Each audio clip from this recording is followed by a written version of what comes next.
Hello darlings, Adabers hai. Today I have Ginger with me. She is a math specialist and she has 30 years of experience behind her. Yes. So I thought she would be the perfect candidate to join us today on our podcast. Ginger, would you like to give your background? Sure. Hi. Thank you for having me. This is such a great opportunity. My name is Ginger Abby Habib.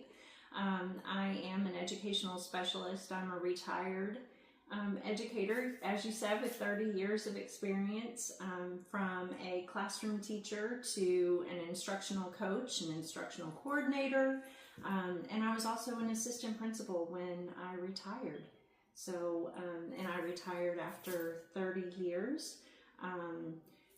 Little background, my retirement came not because I was tired of the system or exhausted from being an educator, although it is exhausting. I retired to take care of my mom. My mom had vascular dementia, and at that time it was the right thing for me to do. The numbers added up for me to retire, and so I have no regrets whatsoever. I had the most wonderful year with my mom because she passed away a year later. So, but zero regrets, and now I'm an educational specialist. I do some contract work for an educational resource company, and still have the opportunity to work with teachers, doing trainings, and helping to share educational philosophies and help them to be able to grow in their craft. Wonderful. And let me say this first of all, it's a pleasure to have you here. And it's incredible to know the background stories of some of our heroes. And I literally call people like you heroes. These are the real life heroes because they take care of their careers, they take care of their family, and they do it with a big smile on their faces. And I happened to meet Ginger randomly somewhere, and we just exchanged a few words, and I looked at her and I thought, such a kind face, such warm eyes, and we just had some brief exchange, and she happened to just give me her card. And this was a few years ago. At that point, I didn't know I was going to have a channel like this and discuss about bringing up kids. I don't even think I had my son yet. I hadn't had my son yet, and so my son is now 2 years old. So I just remember how just universe brings people together, and it's incredible just to see how people balance their work life and their personal lives and just do it so happily and just with a great smile. So thank you for your introduction, Ginger. I think the first thing I want to ask you is, in your 30 years of experience, what is the one thing that you would like to share with our audience that you found to be probably the key learning? Oh goodness. How long do we have? Take all your time. I don't know that there's just one key. I think first off, hats off to all of the teachers who are out there and coming in every day and giving their all. I would say that 99% of the teachers are there because their heart is in it.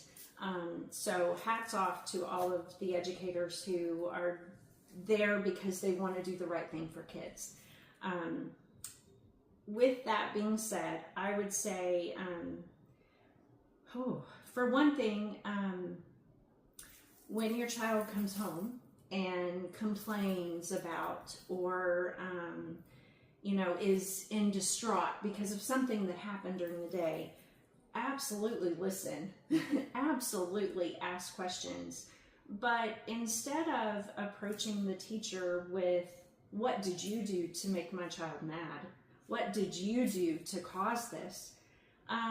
Maybe reach out to the teacher and just ask, hey, what happened? Kids are kids. And especially with their parents, they always want to be that shining star, right?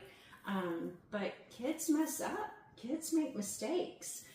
Kids make bad choices. And so I would say really reach out and have that conversation, that open conversation with the teacher, and not so confrontational, we have a lot of parents who are so supportive and who really want to hear and they want to listen, and they have that mindset of, my child is not perfect.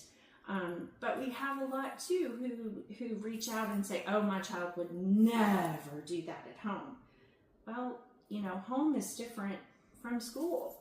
And so, you know, just having, I guess, a little bit more respect for the profession and for the work that those teachers are doing to really be a good listener of what's happening at school, and not just, this is my child and I know they would never do it.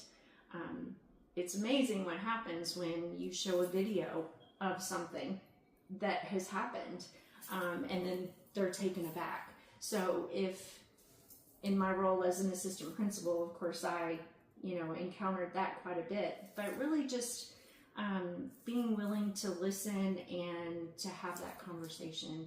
I think, especially with any child who is school age, not necessarily jumping to the point of the teacher did something wrong. Are there bad characters out there? Absolutely. But with, you know, in the profession, but as a whole, I've worked with some of the hardest working educators out there. And I would vouch for that, honestly. You know, the teachers that I've come across that handle my daughter or are around my daughter, I shouldn't say handle my daughter, that handle my daughter's work or have been working with her, they have been incredible teachers and incredible human beings, to say the least. Because when you speak to them, they're literally coming from a professional manner, professional place, and B, more like a homely, motherly place.